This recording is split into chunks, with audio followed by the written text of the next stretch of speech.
पता तुम्हारे साथ कितनी बार हुआ है कि तुम्हें पता है कि एग्जाम में टाइम कम है, सिलेबस बहुत ज्यादा है और तुम पढ़ने बैठते हो, लेकिन जैसे ही तुम पढ़ने बैठते हो वैसे ही तुम्हें नींद आने लगती है। उसके बाद तुम एक प्लान बनाते हो, ये सोचते हो कि अगले दिन सुबह जल्दी उठ के पढ़ाई करेंगे और तुम अलार्म भी भरते हो, सुबह अलार्म बजता भी है, लेकिन जैसे ही उस अलार्म को तुम देखते हो तो तुम्हारा दिमाग तुमसे बोलता है कि चलो थोड़ी देर और सो लेता हूं, और उसके बाद तुम सोते ही रह जाते हो। ना तुम्हारा सिलेबस हो पाता है और नींद तुम पे जीत जाती है। अब आज मैं तुम्हें यही सोल्यूशन बताने वाला हूं कि आखिर जो नींद वाली प्रॉब्लम है इसको कैसे कंट्रोल किया जाए। सो हाय एवरीवन, मैं हूं आप सभी का अपना प्रशांत भैया। अभी के टाइम की सबसे बड़ी प्रॉब्लम जो कि है नींद। जैसे ही पढ़ने बैठते हैं वैसी नींद आ रही है, बाकी काम करते टाइम नींद नहीं आ रही, और तुम्हें पता है कि इस समय पर तुम्हें पढ़ना चाहिए, लेकिन उस नींद का कोई सोल्यूशन ही नहीं मिल पा रहा है ना। अब मैं एक ऐसा प्रैक्टिकल सोल्यूशन देने वाला हूं ना, जिस सोल्यूशन से लाखों बच्चों की मदद हुई है। ठीक है, 7 स्टेप का एक प्रोसीजर है। अब मैं एकदम गारंटी से बोल रहा हूं, अगर इस 7 स्टेप को फॉलो करोगे तो ये नींद वाली प्रॉब्लम कम हो जाएगी या तो एकदम खत्म हो जाएगी। लेकिन आज अगर तुमने वीडियो को नॉर्मली देखा, वीडियो सुनी और वीडियो चले गए तुम यहां से, और तुमने अप्लाई नहीं करे एक भी रूल को, तो कोई भी मदद नहीं होने वाली। तो सुनना, साथ साथ में अप्लाई करना, वो बहुत इंपॉर्टेंट है हमारे लिए। तो स्टार्ट करते हैं 7 स्टेप के क्या क्या रूल हैं। सबसे पहला स्टेप नंबर 1 जो कि है डेली रूटीन। अब ध्यान से समझना यार, तुमने एक चीज नोट करी है, जब तुम बहुत छोटे थे और जब तुम सुबह उठते थे ना, तो तुम्हारे अंदर बहुत एनर्जी होती थी। कैसे तुम्हारे अंदर इतना जोश होता था कि तुम कुछ भी कर सकते हो। लेकिन अब जब तुम सुबह उठते हो, ऐसा फील नहीं होता कि बहुत ज्यादा थकान है, नींद पूरी नहीं हो पाई है, लेजीनेस हो रही है पूरे दिन भर, होता है ना ऐसा। अब ये जो प्रॉब्लम है ये हुई क्यों है? ये हुई है डेली रूटीन की वजह से। आज के समय पर आप कितने बजे सो रहे हो ना, उससे उतना फर्क नहीं पड़ता, लेकिन आप डेली किस किस टाइम पे सो रहे हो उससे फर्क पड़ता है। समझाता हूं। इमेजिन करो एक स्टूडेंट है जो कि कभी तो 10 बजे सोता है, कभी 11 बजे, कभी 12 बजे, कभी रात के 1 बजे, कभी 2 बजे। वो अलग अलग टाइम पे डेली सोता रहता है। अब इससे क्या होता है, जो हमारी बॉडी क्लॉक है ना, वो ढंग से काम ही नहीं कर पाती, जिस वजह से आपकी बॉडी के अंदर वो एनर्जी बचती नहीं है जब भी आप सुबह उठते हो।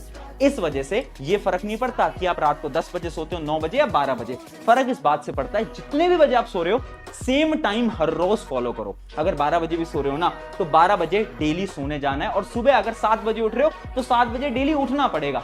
इस प्रोसीजर को अपने दिमाग के अंदर डाल लो। ऐसा नहीं कि अब तो बहुत एग्जाम्स वगैरह आ गए हैं, अब तो हम 4 बजे सोएंगे और उसके बाद दूसरे टाइम पे जगेंगे, कभी इस टाइम पे सोएंगे, कभी उस टाइम पे जगेंगे। ऐसा नहीं करना। और इंपॉर्टेंट ये है कि आप हर रोज 6 से 7 घंटे की नींद लो। मुझे पता है कि जब एग्जाम्स होते हैं तो इतनी नींद ले पाना बहुत मुश्किल होता है, ये बात मुझे बहुत अच्छे से पता है, लेकिन कोशिश करो उतनी नींद तुम हर रोज लो। अब आते हैं स्टेप नंबर 2 की तरफ, जो कि है सब्जेक्ट स्विचिंग मेथड। अब ध्यान से समझना। देखो यार, तुमने एक चीज नोट करी है ना कि मोबाइल फोन्स के जब हम गेम खेल रहे होते हैं, दोस्तों से बात करते हैं, इंस्टाग्राम की रील तक चलाते हैं, तब हमें नींद नहीं आती, और जैसे ही पढ़ने बैठेंगे अचानक से नींद आएगी। क्यों? बिकॉज पढ़ाई बोरिंग होती है। ये रियलिटी है।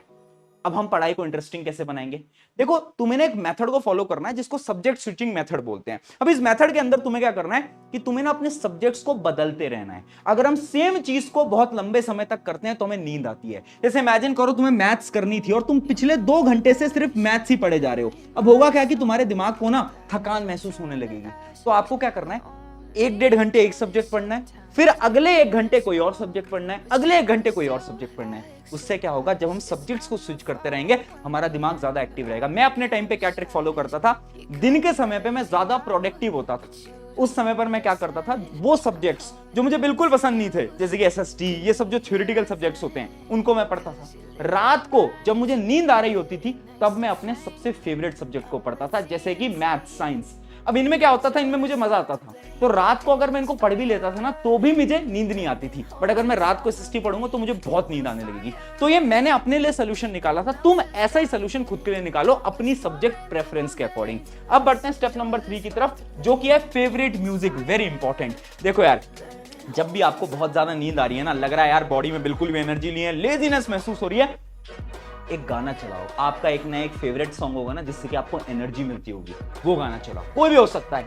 मैं भी जब आज भी सुबह मैं जगता हूं ना तो मैं गाने चलाता हूं एकदम हाई वॉल्यूम के अंदर। क्यों? क्योंकि मेरे अंदर वो एनर्जी आती है गानों से। तुम्हारे लिए भी ये टेक्निक वर्क कर सकती है और आप कमेंट में बता भी सकते हो कि आप कौन सा गाना सुनते हो जब भी आप बहुत ज्यादा लो फील करते हो, ताकि बाकी लोग भी देख सकें और वो लोग भी वो गाना सुन पाए। ठीक है, फिर आते हैं स्टेप नंबर 4 की तरफ, जो कि है ब्लड सर्कुलेशन हैक।